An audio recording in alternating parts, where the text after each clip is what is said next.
Sa pamamagitan po ng ating Panginoong Hesus, binabati ko po kayo ng isang magandang araw. Mayroon po tayong pag-aaralan ngayon tungkol sa palatandaan ng tamang iglesia na dapat po nating aniban. Kaya po tayo umaanib sa iglesia upang magkaroon po tayo ng kaligtasan. Ang pagkakaroon po ng iglesia ay layunin po yan ng ating Panginoong Diyos Ama upang ang mga tao ay makarating sa kanyang kaharian. Ang palatandaan po ng tamang iglesia tungo sa kaligtasan ay dapat taglay nito ang tatlong PC o sangkap. Ang tatlong sangkap na ito, mga kaibigan, ay number 1, ang tamang pangalan ng iglesia. Number 2, ang tamang pagtatala ng mga pangalan sa iglesia. Number 3, ang tamang bautismo. Ang tatlong yan, mga kaibigan, ang tatlong PC o sangkap ng kaligtasan. Kung wala ang isa sa mga ito, ay kulang. Dapat po magkakasama ang tatlong iyan. Nakasulat po iyan sa Biblia. Tatalakayin po natin ang mga bagay-bagay na ito, mga kaibigan. Mahalaga po ang tamang pangalan ng iglesia na aaniban sapagkat nandoon ang kaligtasan.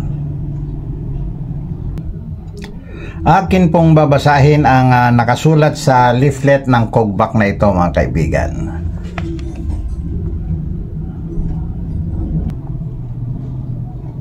May kaligtasan ang espiritu ng bawat taong tama ang pangalan ng iglesia na kinaaniban.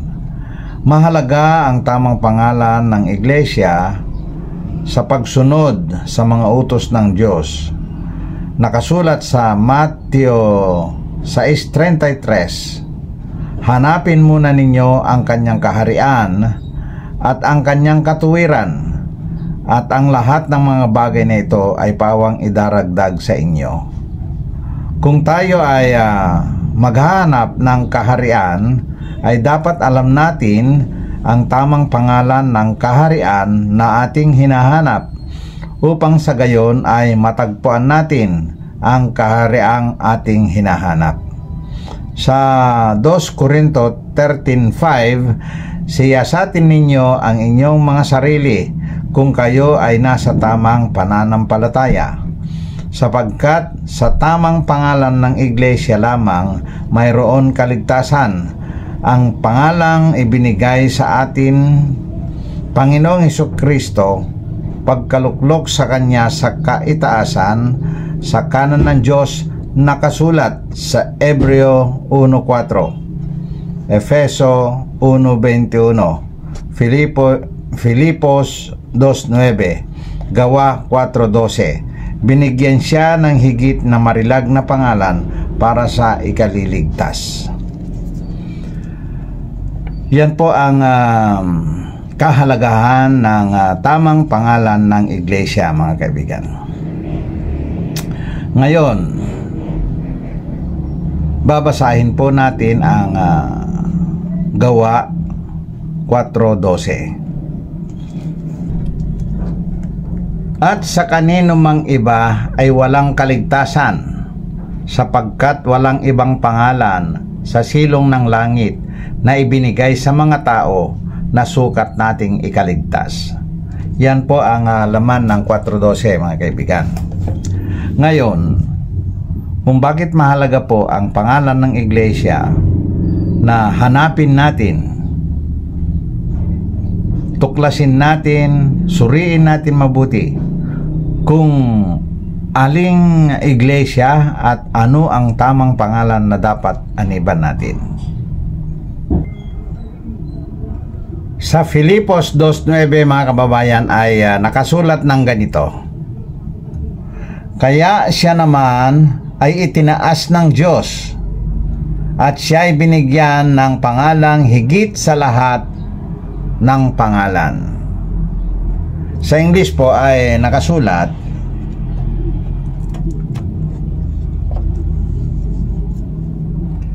wherefore God also hath highly exalted him and given him the name which is above every name. Yan po mga kaibigan, ang pangalang Jesus ay pinalitan po ang kanyang pangalan. Ang Diyos Ama ang nagbigay po niyan. Kaya nga po, mahalaga po ang pangalan na ating aaniban. Sapagkat ang pangalang Jesus ay yan ang kanyang pangalang ibinigay dito sa lupa. Subalit, nang siya'y pumanhik sa langit, ibinigay sa kanya ang pangalang higit sa lahat, pangalang makakapagligtas sa atin mga kaibigan. Ano po yun? Pangalan po ng iglesia. Ito na nga po ang Church of God Born Again Christians, sapagkat ang unang na born again ay ang Panginoong Jesucristo. Kaya tayo naman na tagasunod sa Kanya ay tinatawag na Kristiyano, born again din. Meron po tayong panonoorin na video, tatalakayin po natin ang mga sinasabi ng mga mangangaral na ito at ihahayag po natin ang kanilang maling mga aral mga kaibigan. Panoorin po natin ang video. Muli po mga kaibigan, lubos na ako'y bumabati sa lahat po na nakasubaybay dito sa ating programang Expose the Truth para ipagpatuloy po natin yung ating inumpisahang pag-aaral tungkol po sa Iglesia ng Diyos. Alam naman po natin na sa Biblia po ay mayroon na pong itinatag ng ating Panginoong Jesucristo na isa lamang po na iglesia, no? Narinig po nating sinabi niya na itinatag ng ating Panginoong Jesucristo. Ito po ang tandaan natin. Wala pong itinatag ang ating Panginoong Jesucristo na iglesia. Kahit isa. Wala po. Ang Panginoong Diyos Ama ang nagtatag ng iglesia mga kaibigan. Ang pangalang iglesia ng Diyos ay itinatag po yan ng Diyos sa pamamagitan ng bato.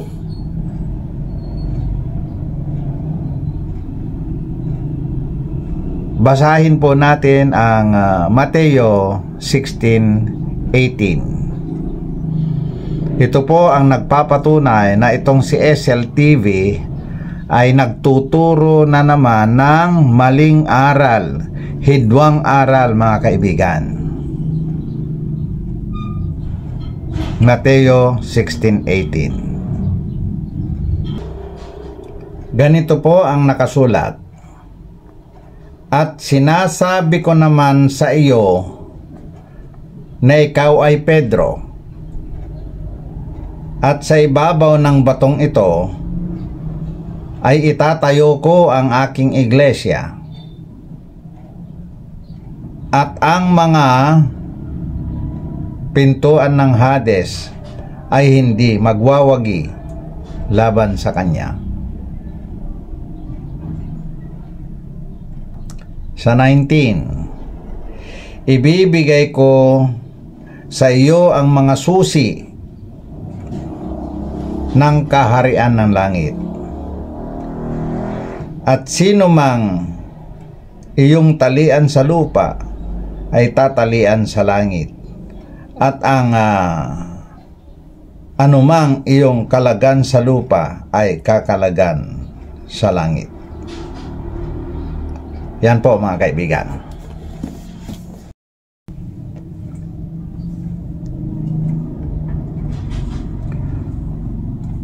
Unahin po natin na i-analyze ang nakasulat sa 19. Ganito po ang nakasulat. Ibibigay ko sa iyo ang mga susi ng kaharian ng langit. Hindi po marami ang mga susi ng kaharian ng langit. Ito na nga po yung aking binabanggit na 3 sangkap ng kaligtasan. Bakit po nakasulat na mga susi? Hindi po isa. Maari pong 2, maaring 3, maaring marami. Ang kaso mga kababayan, kapag binasa po natin ang Biblia, lumalabas, matututunan natin na 3 lang po talaga yan. Ang ibibigay po na susi ng kaharian ng langit ay ang 3 sangkap ng kaligtasan na binanggit ko na po kanina. Ang una ay ang tamang pangalan ng iglesia, pangalawa ay ang tamang pagtatala ng mga pangalan sa aklat, at ang pangatlo ay ang tamang bautismo. Mga kaibigan, higit sa lahat sa 3 na yan ay ang tamang bautismo. Ang mensahe po ng buong Biblia ay ang tamang bautismo. Ngayon, ang nakasulat po sa Mateo 16:19 na ibibigay ko sa iyo ang mga susi ng kaharian ng langit. Yan na nga po yon. Kanino po ibinigay? Dito po sa Church of God Born Again Christians. Ituloy po natin. At anumang iyong talian sa lupa ay tatalian sa langit. At anumang iyong kalagan sa lupa ay kakalagan sa langit. Ano po ba ang pangtali? Ano po ba yung nakatali na at kakalagan? Bautismo yan mga kaibigan. Kapag binautismohan mo ang isang tao ng lubog sa tubig, ay tinalian mo na siya, ibinulid mo na siya.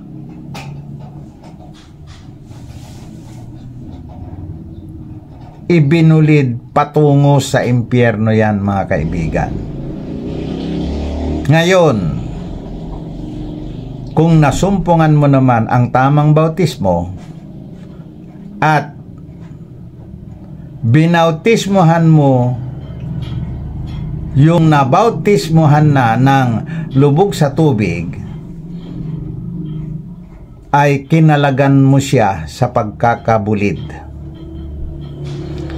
Yan po ang mensahe ng 19. Kapag binautismohan mo siya ng mali, ay tinalian mo siya.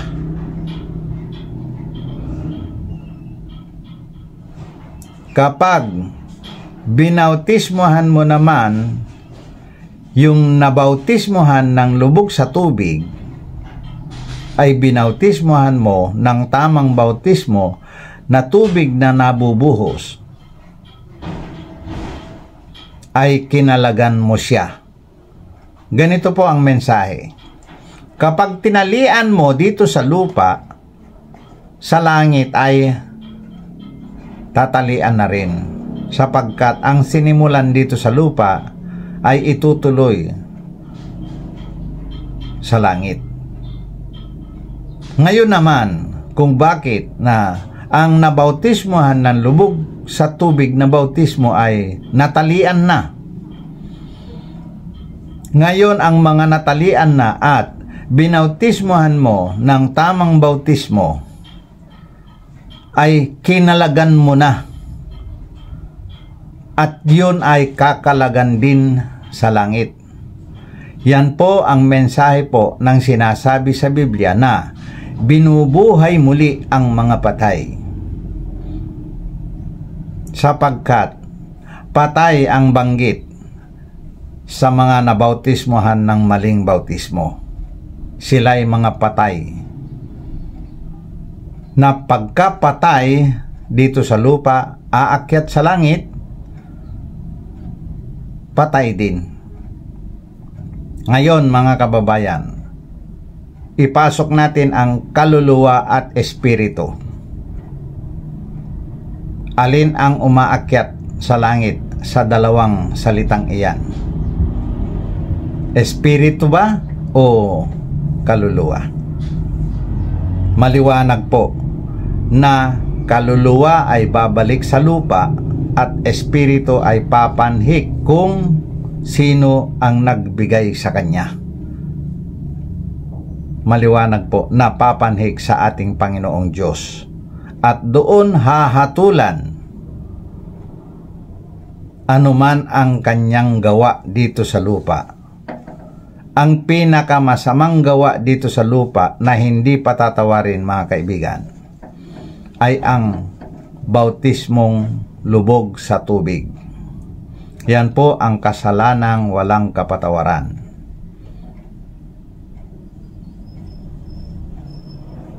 Sa mga susunod na mga video mga kaibigan, liliwanagin po natin ang mga bagay na ito tungkol sa tamang bautismo. Ang una po kanina na binanggit natin ay ang tamang pangalan. Ngayon ay binanggit natin ang tamang bautismo. Ang susunod pa ay ang tamang pagtatala ng mga pangalan. Subalit, masyado na pong mahaba ang video pagka-aabutin po natin iyon. Malamang po na sa susunod na mga video ay matatalakay ang tungkol sa tamang pagtatala ng mga pangalan. Ngayon, ang ating topic ay ang narinig natin kay Esel na nagtayo daw ang Panginoong Hesukristo ng iglesia. Na pinamamalian ko naman po yan sapagkat kung nagtayo ang Ama sa pamamagitan ng bato at magtatayo rin ang Kristo niya sa pamamagitan din ng bato, isipin na lang po ninyo, magiging magkalaban silang mag-ama. Hindi po mangyayari na magtayo rin yung anak sapagkat ang ama ang nagtayo. Sumunod lang po yung anak sa itinayo ng ama.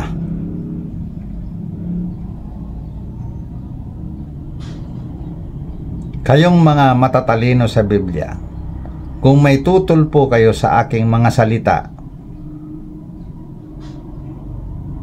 subukin po natin. Nakasulat naman po sa Biblia na subukin ang bawat espiritu na huwag kayo basta maniwala. Nasa unang Juan 4:1 yan mga kaibigan. Ulitin po natin. Kahit basahin pa ninyo ang buong Biblia, hindi po nagtayo ng iglesia ang ating Panginoong Hesukristo sapagkat siya ay tagapamagitan. Siya ang pinagsasaligan ng lahat ng iglesia. Kaya kung siya ang pinagsasaligan ng lahat ng iglesia, never siyang nagtayo ng kahit isa. kayong mga matatalino, isipin ninyo o i-share ninyo ang katotohanan na ang isang tagapamagitan ay hindi pwedeng magkaroon siya ng isang kikilingan na kanyang itinayo. Tama po ba ako? Mag-comment po kayo kung may kukontra sa aking sinabi, sasagutin ko po kayo. Lahat po sila, binasa na nila ang Biblia. Billions ang naniwala na nagtayo ang Panginoon Hesukristo ng iglesia. Subalit ang katotohanan ay wala siyang itinayong iglesia sapagkat siya ay tagapamagitan ng Diyos at tao. Siya ang pivot.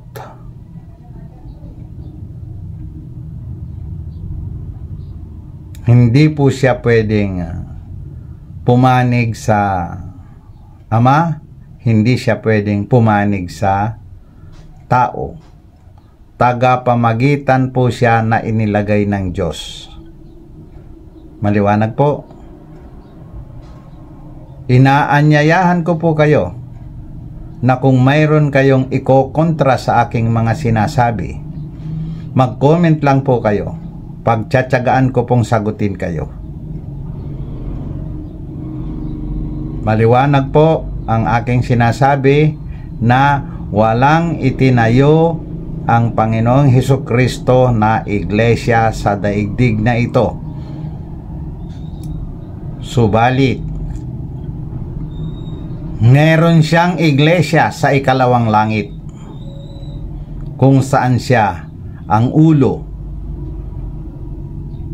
At ang iglesyang iyon ay ang kanyang katawan.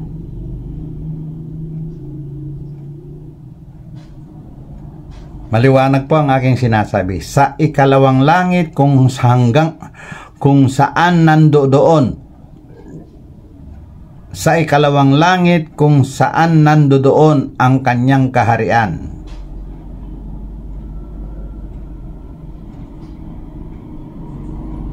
Nandun ang kanyang iglesia.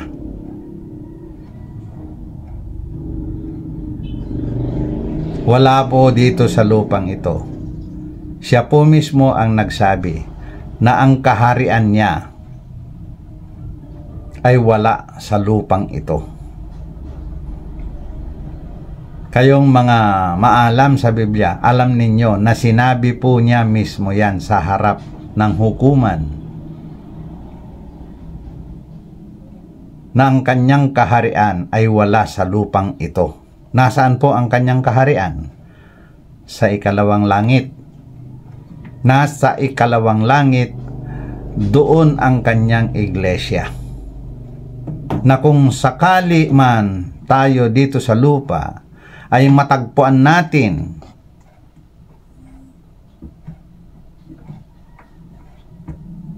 ang iglesia mula sa Jerusalem. Saan pong Jerusalem? Hindi po dun sa Middle East. Jerusalem po na nasa langit. Mula po doon, ang pangalang Church of God Born Again Christians ay nagmula po sa Jerusalem. Hindi po ang literal na Jerusalem sa Middle East. Nagmula po sa langit. Tandaan po ninyo yan. Talakayin po natin yan. Pag-aralan po natin mabuti hanggang tayong lahat ay maliwanagan. Isang iglesia, isang katawan na ang ulo po ay ang ating Panginoong Hesukristo. At ang iglesia na yan ay walang iba kundi ang iglesia ng Diyos na nasa Biblia. Iglesia ng Diyos na nasa Biblia. Hindi po ang Jesus Christ ang nagtayo po niyan, mga kaibigan. Kaya bilyon-bilyon na tao na ang nailigaw ng aral na iyan. Mali po yan. Nung aking saliksikin at basahin ang Biblia,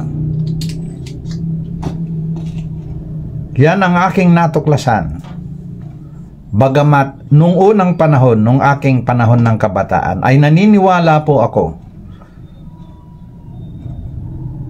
na ang Panginoong Hesukristo ang nagtayo ng iglesia. Subalit nung aking basahin na ang Biblia, sa panahon na ng aking katandaan, mga kaibigan, aking naunawaan na ang Panginoong Hesukristo ay siyang tagapamagitan na hindi nagtayo ng iglesia dito sa lupang ito. Sapagkat yung ating binasa na Mateo 16:18, ang mga katagang lumalabas sa bibig ng ating Panginoong Hesukristo ay salita ng Ama na lumalabas sa bibig ng Panginoong Hesukristo. Kaya yung mga nakasulat na itatayo ko ang aking iglesia ay mga salitang lumalabas sa bibig ng ating Panginoong Hesukristo na boses po ng Ama yun. Salita po ng Ama iyon. Sino ang nagtayo? Ang Ama, sapagkat siya ang nagsasalita sa pamamagitan ng bibig ng ating Panginoong Hesukristo. Suriin po natin ang bagay na iyan. Mali po ang Iglesia Katolika na nagkiklaim na itinayo daw ng Panginoong Hesukristo ang kanilang iglesia. Mali rin si Soriano na nagsasabing iglesia ng Diyos ay itinayo ng ating Panginoong Hesukristo.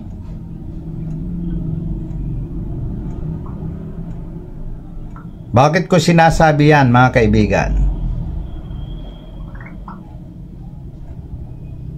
Sapagkat ang sinusunod ng mga mangangaral na salin ng Biblia ay napakaraming salin na mali ang pagkakasalin. Kaya may mababasa kang salin na ang Kristo ng Diyos ang nagtayo. Subalit kung ating uugatin yan, mga kababayan, ang Diyos Ama ang nagtayo.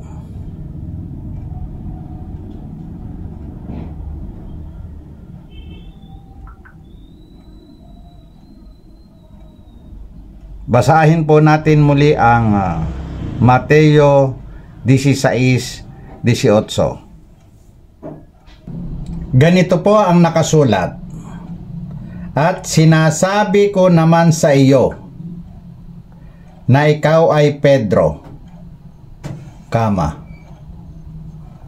at sa ibabaw ng batong ito ay itatayo ko ang aking iglesia, at sa mga pintuan ng Hades ay hindi magwawagi laban sa kanya.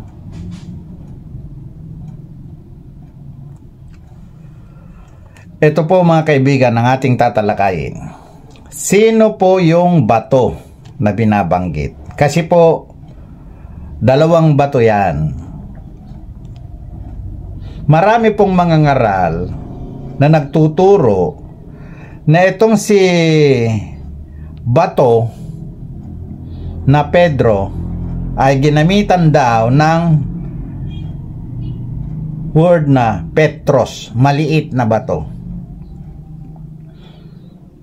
At yung kasunod naman na word na bato na nabasa natin, at sa ibabaw ng batong ito ay itatayo ko ang aking iglesia. Ginamitan daw po yan ng Petra, malaking bato. Ngayon, ang tutukan natin, yung 18, kaninong salita po ang nandyan? Salita po yan ng Ama.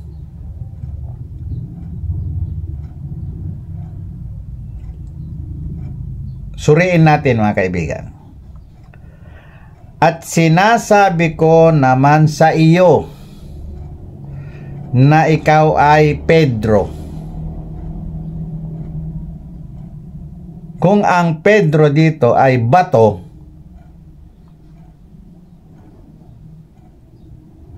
at sinasabi ko naman sa iyo na ikaw ay bato. Ayan.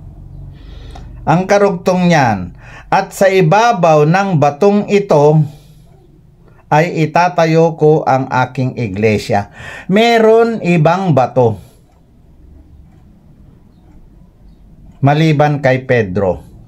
Kung si Pedro ay maliit na bato at yung ibang bato ay mas malaki kay Pedro, natural po, ang Diyos Ama ay magtatayo sa ibabaw ni Jesus Christ. Ang Ama ang magtatayo sa ibabaw ni Jesus Christ. Siya po yung Petra, yung malaking bato, mas malaki kaysa kay Pedro. Sa ibabaw ng bato ay itatayo ko ang aking iglesia. Hindi siya ang nagtayo. Yung ginamitan ng word na Petra, yung malaking bato, ay si Kristo. At sa ibabaw niya, itatayo pa yung iglesia.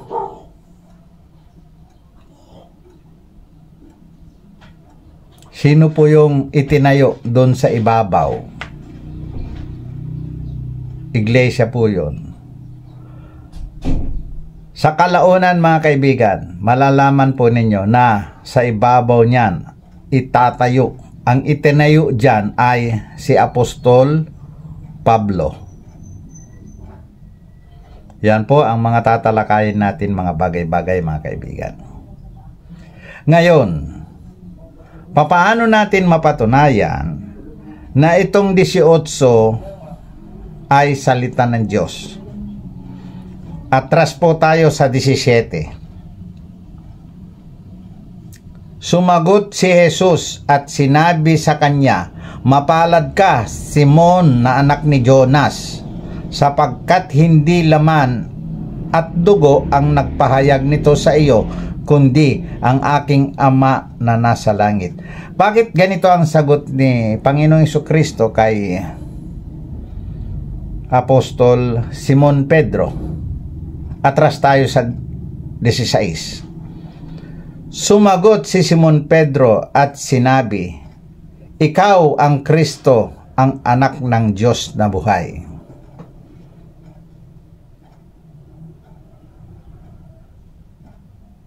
Alam ba ni Apostol Pedro yung kanyang sinabi? Hindi. Ang mga lumabas na salita sa bibig ni Apostol Simon Pedro ay salita din ng Ama. Bakit? Nasa 17 po yung sagot ng ating Panginoon Jesucristo. Atras tayo sa 15. Sinabi niya sa kanila, ngunit ano ang sinasabi ninyo kung sino ako? Yon. Salita po yan ng ating Panginoon Jesucristo. Tinanong niya ngayon ang mga tao. Biglang pumasok si Simon Pedro. Si Simon Pedro po ba ang pumasok? Hindi po. Pinasalita ng Diyos yan. Kaya sinabi ni Panginoong Jesucristo sa 17, mapalad ka. Hindi tao ang nagsabi sa kanya, walang may alam na tao, kundi ang Ama. Ano yung sinalita ni Apostol Pedro? Salita ng Diyos lumabas sa bibig ni Apostol Pedro. Kaya pagdating sa 18, salita ng Diyos lumabas sa bibig naman ng Panginoong Hesukristo. Yan po ang nagpapatunay na mali ang idea o ang aral na ang Panginoong Hesukristo ang nagtayo ng iglesia. Isang kwento lang po iyan sa buong Biblia. Wala na po tayong makukuhang ibang kwento. Diyan lamang po nakalagay ang mga conversation na yan. Ngayon, kung maniniwala pa po kayo na ang Panginoong Hesukristo ang nagtayo ng iglesia dito sa lupang ito, dapat paniwalaan na ninyo na ang tamang iglesia ay iglesia ni Kristo. Huwag na po kayong maniwala na iglesia ng Diyos kung ang paniwala ninyo ay ang Panginoong Hesukristo ang nagtayo ng iglesia. Kaya ito, pambobola po ang mga naririnig natin kay Brother Eli Soriano na ang itinayo daw ng Kristo ng Diyos na totoong iglesia ay iglesia ng Diyos. Hindi raw iglesia ni Kristo. Bay, nabola po kayo mga kaibigan. Dati po nabola din ako ng Brother Eli Soriano dahil sa kanyang angking galing, dahil sa kanyang katalinuhan na kakaiba. Ngayon mga kababayan, namumulat na tayo sa katotohanan. Idinidilat na ng ating Diyos ang ating mga mata. Kaya nga siya naparito mga kababayan upang makakita ang mga bulag. Yan po ang kahulugan ng sinasabi sa Biblia na naparito siya upang makakita ang mga bulag. Tuloy po natin ang video. Pero ang nakakalungkot lamang po mga kaibigan ay napakarami na pong mga sekta na pinangalan ng Iglesia ng Diyos. Kaya ang tao mga kapatid ay nalilito na po kung ano po ba talaga ang relihiyon na dapat nating aniban. Mga kapatid at mga kababayan, isa lamang po ang dapat nating aniban. Walang iba kundi yung itinatag po ng ating Panginoong Hesukristo na iglesia. Itinatag ng ating Panginoong Hesukristo na iglesia. Narinig po natin na sinabi ni Esel, mga kababayan, kabulaanan po yan. Anong klaseng mga ngaral ang nagsasabing ang Panginoong Hesukristo ay nagtatag ng iglesia? Yan po ang aking tanong. Ngayon, eto naman po ang sagot. Bulaan. Kapag narinig po ninyo, lahat po ng taong nagsasabi na ang Panginoong Hesukristo ay nagtatag ng iglesia, maliwanag po, yan ay bulaan na mga ngaral. Na yun din ang kinaroroonan ng mga apostol. Iglesia ng Diyos na kinaroroonan ng mga apostol. Kasinungalingan na naman po muli ang kanyang sinalita, sapagkat hindi lahat ng mga apostol ay napasok sa iglesia ng Diyos. Magkakaiba po lahat ang iglesia na itinayo ng mga apostol, kaibigan. Lahat po sila. Malamang ay mayroong apostol, 2 apostol magkasama sa isang iglesia. Katulad ni Simon Pedro at saka si Andres at saka si Felipe. Magkakasama po yan. Si Apostol Pablo, Bernabe, at saka Apostol Juan, Santiago, magkakasama rin po mga yan. Kaya itong sinasalita ni Esel na ang iglesia ng Diyos daw kung nasaan ang mga apostol ay ang kanyang ipinangangaral. Kasinungalingan po yan ni Esel. Magkakahiwalay po ang mga apostol, mga kababayan. Nakasulat po sa Biblia iyan. Ang kay Apostol Pablo, na kung saan nakasama na niya si Bernabe at Timoteo, yan po ang iglesia ng Diyos.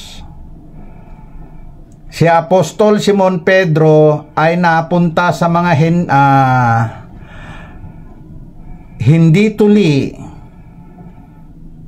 Yun ang napunta sa Iglesia Katolika Apostolika Romana.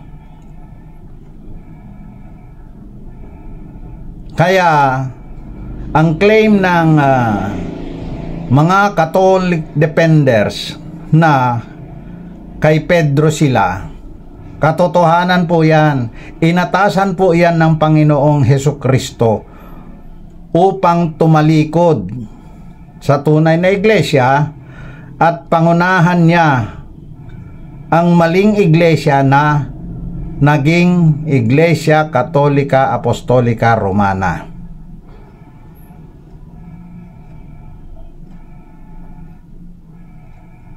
Dito po sa Efeso Kapitulo 2, sa versikulo 19, sabi po dito, kaya nga hindi na kayo mga taga-ibang lupa at mga manglalakbay, kundi kayo'y mga kababayan na kasama ng mga banal at sangbahayan ng Diyos. Saan po yon? Na mga itinatayo sa ibabaw ng kinasasaligan ng mga apostol at mga propeta, na si Kristo Jesus din ang pangulong bato sa panulok, na sa kanya'y ang buong gusali na nakalapat na mabuti ay lumalago upang maging isang templong banal sa Panginoon. So dito, ito yung iglesia ng Diyos na itinatag ng Panginoong Hesukristo na siya yung ulo, siya yung namumuno. Pansinin po natin mga kaibigan, itinatag ng ating Panginoong Hesukristo, siya ang ulo at siya ang namumuno. Kanyang sariling salita yan. Wala po yan dun sa binasa niya. Nakita po ninyo mga kaibigan, isa rin itong taong ito na magnanakaw ng salita ng Diyos. Bakit? Ipinasok na po niya yung kanyang sariling salita na natutunan niya sa mga ibang tao. Ang nakasulat po dyan ay pinagsasaligan.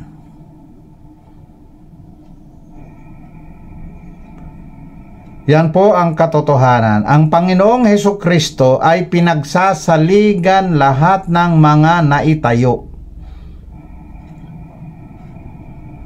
Sa ibabaw ng batong ito, sabi ng Panginoong Diyos, ay itatayo ko ang aking iglesia. Hindi po itinayo sa iba, kundi sa ibabaw ng bato. Sino po yung bato? Si Kristo. Kaya lahat po ng iglesia sa buong daigdig ay sumasalig o nakasalig o ang pinagsasaligan ay ang Panginoong Hesukristo. Mali man o tama man ang religion na yan, nakasalig pa rin sa Panginoong Hesukristo. Yan po ang maliwanag. Kaya hindi po nagtayo ang Panginoong Hesukristo ng iglesia sapagkat siya ang pinagsasaligan. Pati ang mga apostol, tama man o mali, kay Kristo pa rin sila nakasalig. Yan po ang katotohanan. Mga kaibigan, si Kristo na dapat tayo'y maanib po doon. Yan ay itinatag ng Panginoong Hesukristo sa panahon ng unang siglo, na kung saan ay nung buhay pa siya. Ang pangalan niyan ay Iglesia ng Diyos. Isang kasinungalingan na naman, mga kababayan, na ang Iglesia ng Diyos daw ay itinayo ng Panginoong Hesukristo noong unang siglo, noong buhay pa siya. Kasinungalingan po yan, mga kaibigan, sapagkat wala pang word na Iglesia ng Diyos nung nabubuhay ang Panginoong Hesukristo. Nangaral po siya sa kanyang panahon. Kung ipagpalagay ay sa loob ng 3 taon. Yan din po ang palagay ni Apostol Lucas. Mga kababayan, etong si Esel ay nagsasalita ng kasinungalingan. Wala pong binanggit ang Panginoong Hesukristo sa buong panahon niya, sa buong Biblia, na nung siya'y nabubuhay ay meron ng Iglesia ng Diyos. Wala po yan.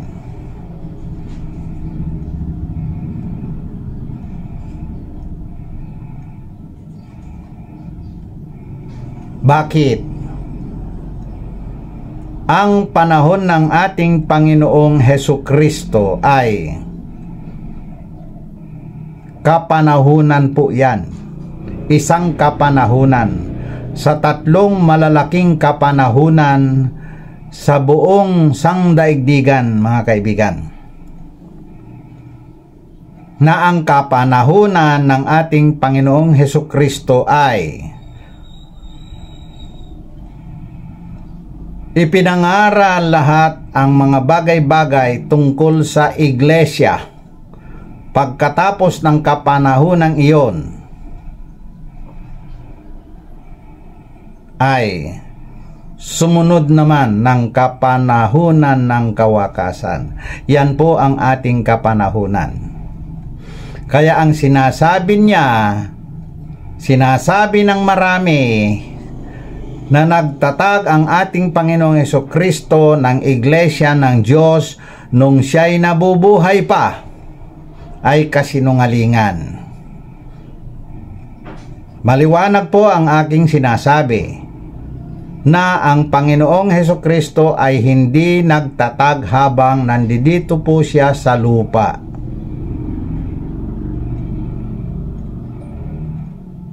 Ang salitang Iglesia ng Diyos ay naitatag noong nakapanhik na siya sa langit, sapagkat nanggaling po doon sa langit ang Iglesia ng Diyos.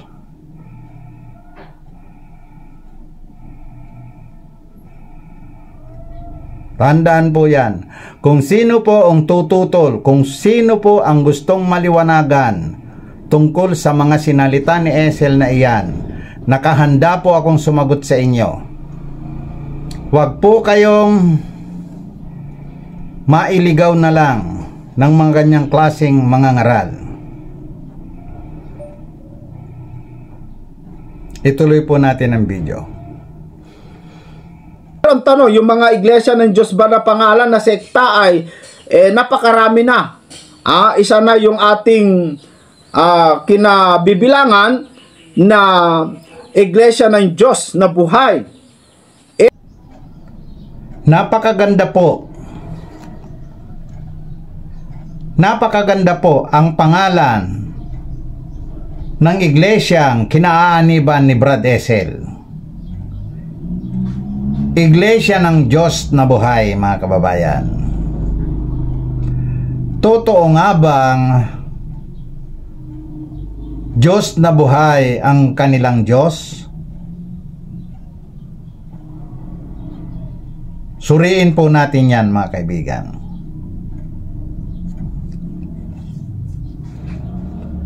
Ang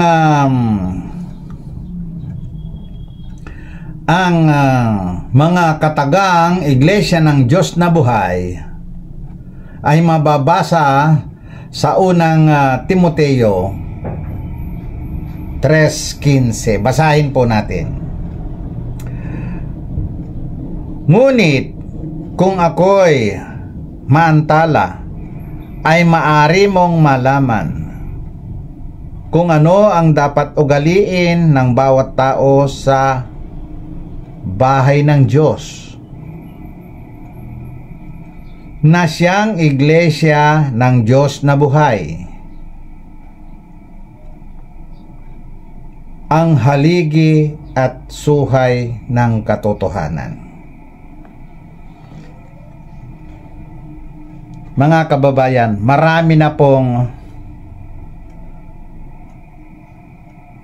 nag-attempt na gamitin ang talatang ito upang ilagay ang pangalan ng iglesia. Tama po. Nandito nga po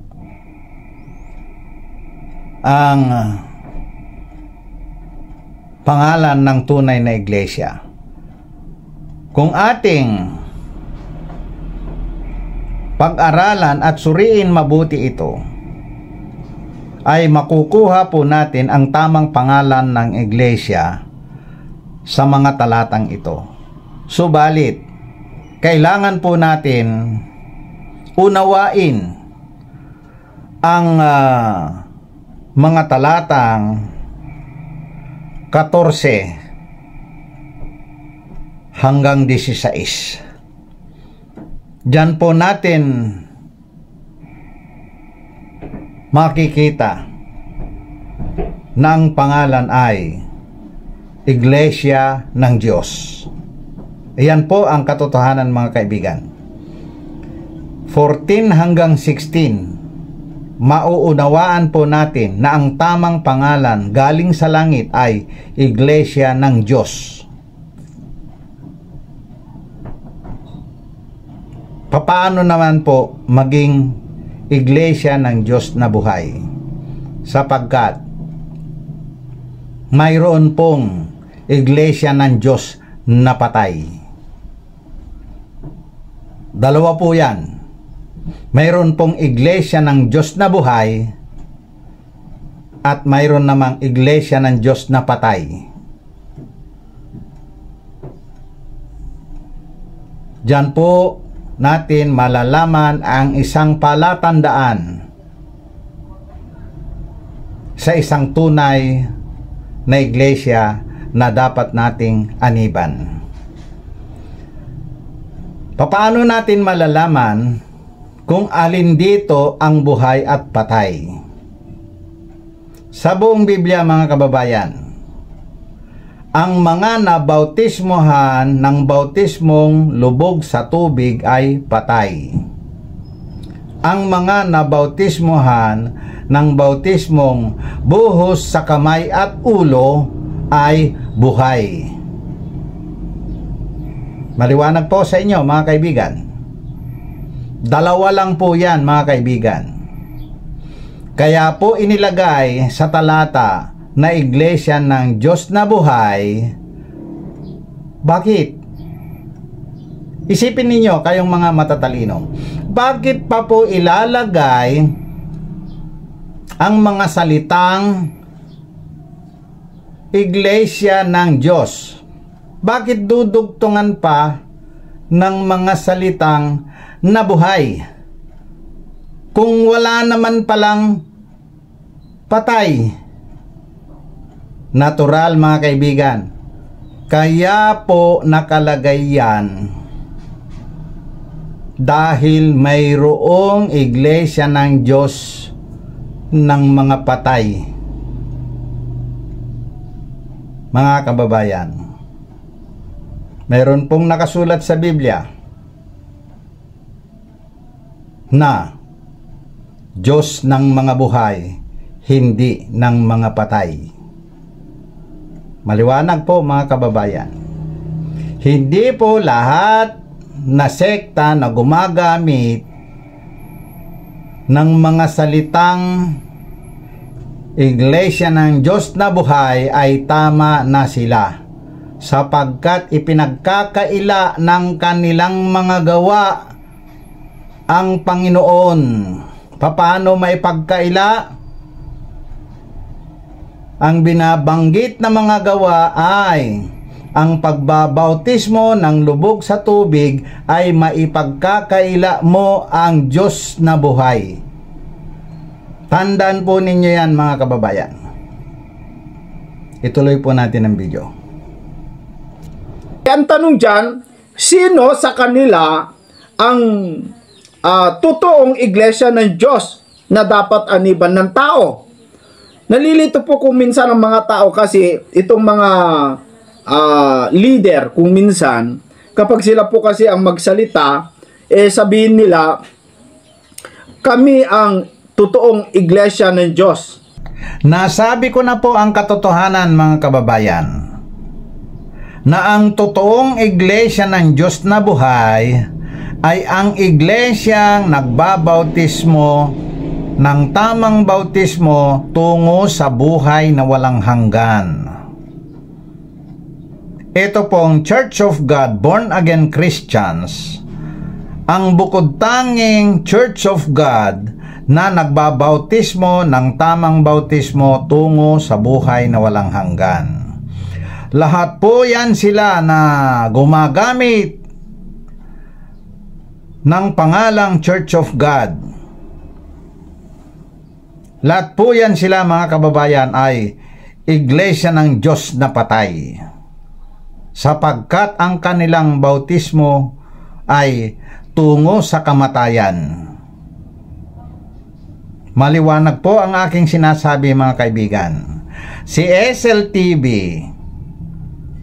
nakaanib daw sa iglesia ng Diyos na buhay ay nagbabautismo ng bautismong lubog sa tubig. Maganda nga po yung kanyang pangalan, subalit ipinagkakaila ng kanyang gawa ang Panginoon. Isa pa, mga kababayan, na ating susuriin. Napakahalaga po ito. Kung proper name nga ba ang pangalan ng kanyang iglesia na Iglesia ng Diyos na buhay.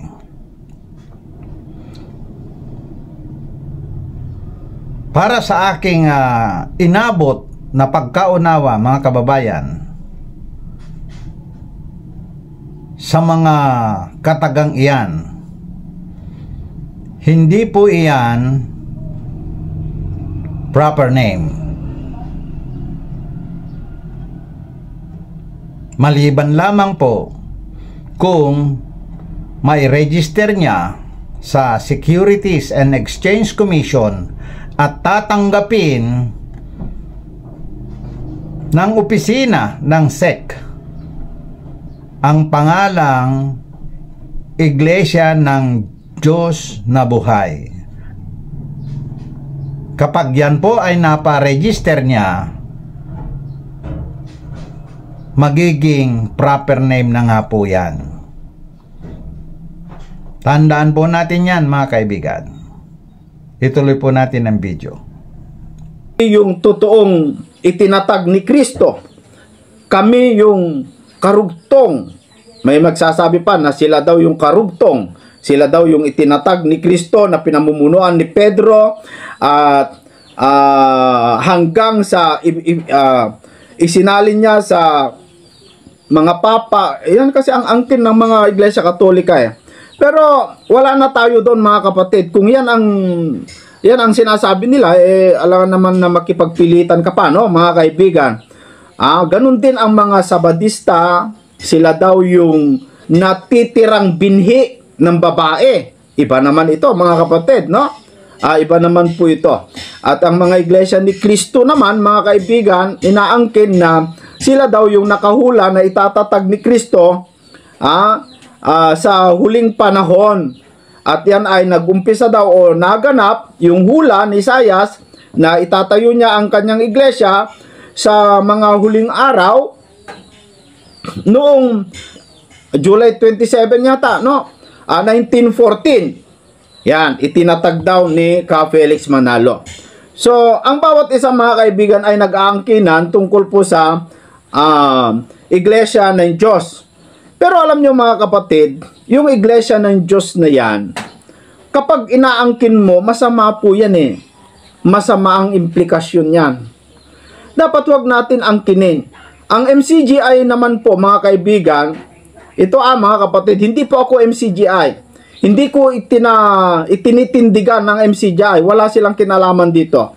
Pero ang naririnig ko, napapakinggan ko sa mga taga-MCGI, hindi nila inaangkin na sila yung iglesia ng Diyos na nasa Biblia, kundi sila lamang po ay umanib doon. Mas gusto ko yung terminong ganon, mga kaibigan, no? Sila lamang po ay umanib doon. Ganon po ang stand ng MCGI, mga kababayan. Hindi po nila inaangkin na sila ang tunay na iglesia ng Diyos. Ang stand po nila ay umanib lang daw po sila sa tunay na iglesia ng Diyos. Malaking problema ito, mga kaibigan. Kayo man ay mauunawaan ninyo ang sasabihin ko. Ang isang individual o kaya isang grupo ay umaanib sa iba. May proseso po yan na ginagawa.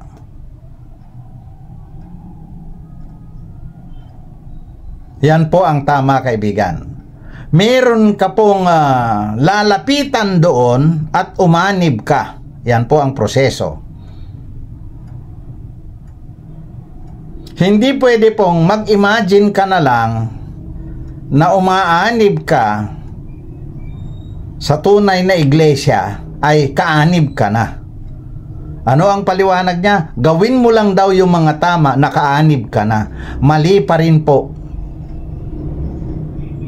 Bago ka maging member, ay mayroong proseso na gagawin.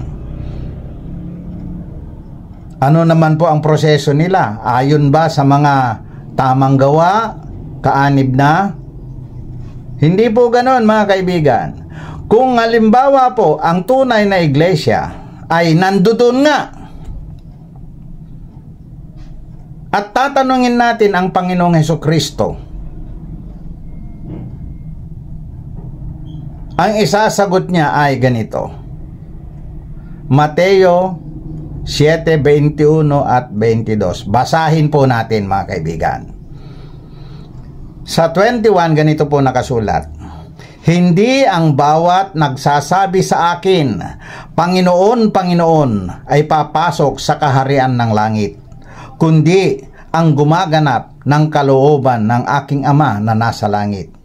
Sabihin ko na po ang kalooban na ito, mga kaibigan. Tamang bautismo. Ituloy po natin sa 22. Marami ang nagsasabi sa akin sa araw na yaon, Panginoon, Panginoon, hindi baga nagsipanghula kami sa iyong pangalan? At sa pangalan mo'y nangagpalayas kami ng mga demonyo? At sa pangalan mo'y nagsigawa kami ng maraming gawang makapangyarihan? 23. At kung magkagayoy, ipahahayag ko sa kanila, kailan may hindi ko kayo nangakakilala. Magsilayo kayo sa akin, kayong manggagawa ng katampalasanan. Inuulit ko po, mga kabigan, ang katampalasanan na ito na binanggit ng ating Panginoong Jesucristo ay maling bautismo. Yan po ang maling bautismo na bautismong lubog sa tubig. Maliwanag po ang aking sinasabi. Mapapatunayan po ng Biblia na ang katampalasanan na binabanggit dito ay ang pagbabautismo ng lubog sa tubig na bautismo. Yan po ang may sasagot ng ating Panginoong Hesus kung siya ang tatanungin natin kung kayo nga bang mga nag-iisip na umanib lang at saka ang MCGI nagagayain ninyo na nakaanib na daw, mga kababayan. Mag-isip po kayo at magsuri muna bago kayo mangaral. Yan po ang maisasagot ng ating Panginoong Hesukristo kung siya ay tatanungin natin tungkol sa ginawa ng MCGI, ginawa ng leader na si Brother Eli Soriano, na umanib lang daw ay member na sila. Kahit ipagsiksikan pa ninyong lahat kayo ngayon dyan na nakaanib kayo sa tunay na iglesia, ay tatanggihan pa rin kayo, mga kababayan. Bakit? Hindi kayo nakagawa ng kalooban ng Ama. Ano yun? Ang tamang bautismo. Kaya kayong lahat ay peke, nakaanib ng Church of God. Fake Christians po kayo. Huwag po kayong magagalit. Magsuri po kayo at patunayan ninyong kayo ay tama at patutunayan ko naman na kayo ay mali.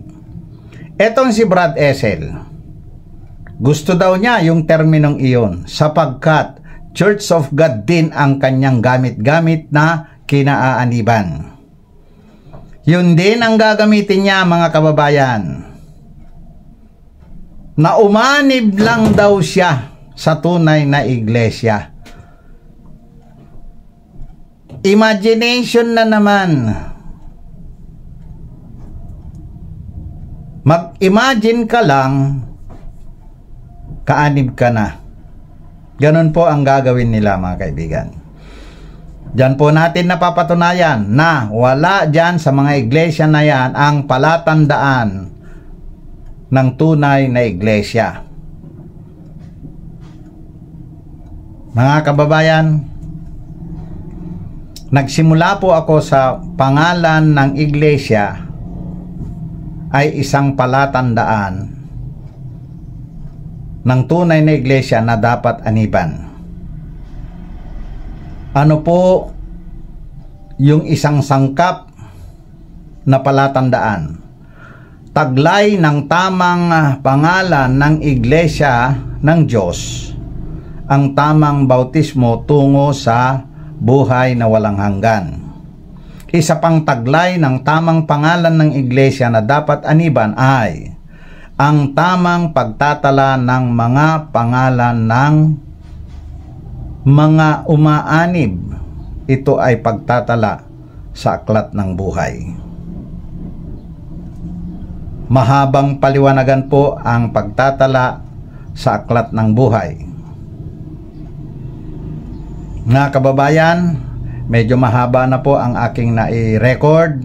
Kailangan ko pong putulin muna sapagkat hindi po magkakasya yung aking memory ng cellphone upang i-upload or i-export ang napakahabang video, mga kababayan. Maraming salamat po sa inyo, sa mga makakapasada, makakapanood sa mga video na ito. At maraming salamat din po sa ating Panginoong Diyos na gumagabay sa atin upang magsaliksik ng katotohanan, upang tayo ay magkaroon ng pag-asa sa buhay na walang hanggan. Amen.